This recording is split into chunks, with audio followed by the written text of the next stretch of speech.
అస్త్ర విద్యా ప్రదర్శన రంగంలో మొదట కర్ణ అర్జునుల మధ్య కొంత మాటల యుద్ధం జరిగింది. తర్వాత అస్త్ర శస్త్ర ప్రయోగాలతో ప్రదర్శన ప్రారంభమైంది. అది యుద్ధానికి దారితీస్తున్న తీరును గమనించి కృపాచార్యుడు వారిద్దరిని నివారించి, అర్జునుడు రాకుమారుడు, అతనితో యుద్ధం చేయాలంటే నీ తల్లి తండ్రి మొదలైన రాజవంశాది వివరణలు కావాలి, అప్పుడే అర్జునుడితో యుద్ధానికి అర్హుడవు అవుతావని కర్ణునితో అన్నాడు.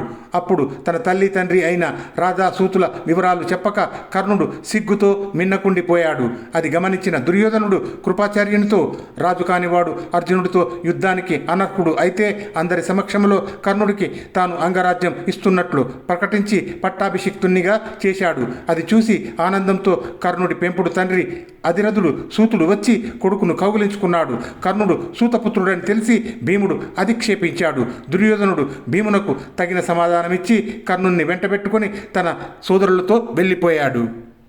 మహాభారతంలో ఈ ఘట్టం పాండవుల కౌరవుల మధ్య స్పష్టమైన విభజనకు నాంది అయింది. కర్ణుడి రంగప్రవేశంతో కౌరవులు పాండవులు రెండు వర్గాలుగా చీలిపోయారు. దుర్యోధనుడు కర్ణుడికి అంగరాజ్యం ఇచ్చి రాజును చేయడంతో కర్ణుడు జీవితాంతము దుర్యోధనుడి పక్షాన చేరి స్నేహితుడిగా ఉండిపోయాడు. దుర్యోధనుడు చేసిన మహా ఉపకారానికి కర్ణుడు చూపిన కృతజ్ఞతాభావం అది. ఇది ఇంతవరకు ఆది పర్వంలో జరిగిన కర్ణ చరిత. దుర్యోధనుడు కర్ణుణ్ణి అంగరాజుగా ప్రకటించింది మొదలు కర్ణుడు దుర్యోధనుడికి ప్రాణమిత్రుడు అయినాడు. దుర్యోధనుడి ప్రతి పనిని సమర్థించాడు. దుర్యోధనుడి సంతోషమే తన జీవితం అన్నట్లు ప్రవర్తించసాగాడు కర్ణుడు. అందుకే సభా పర్వంలో పాండవులకు ఎన్ని అవమానాలు జరిగినా, చివరకు ద్రౌపదిని నిండు సభలో వివస్త్రను చేసే ప్రయత్నాలు జరిగినా కర్ణుడు వీరుడై ఉండి కూడా ఎదిరించకపోగా సమర్థించాడు. ఎట్టకేలకు పాండవులను అడవులకు సాగనంపడంలో తన వంతు పాత్ర పోషించాడు. కుమారాస్త్ర విద్యా ప్రదర్శనకు ముందే కర్ణుడు అంటే దుర్యోధనుడికి తెలుసు. ద్రోణాచార్యుడి వద్ద కర్ణుడు శిష్యరికం చేస్తున్నప్పటి నుండే కర్ణుడు అంటే దుర్యోధనుడికి తెలుసు.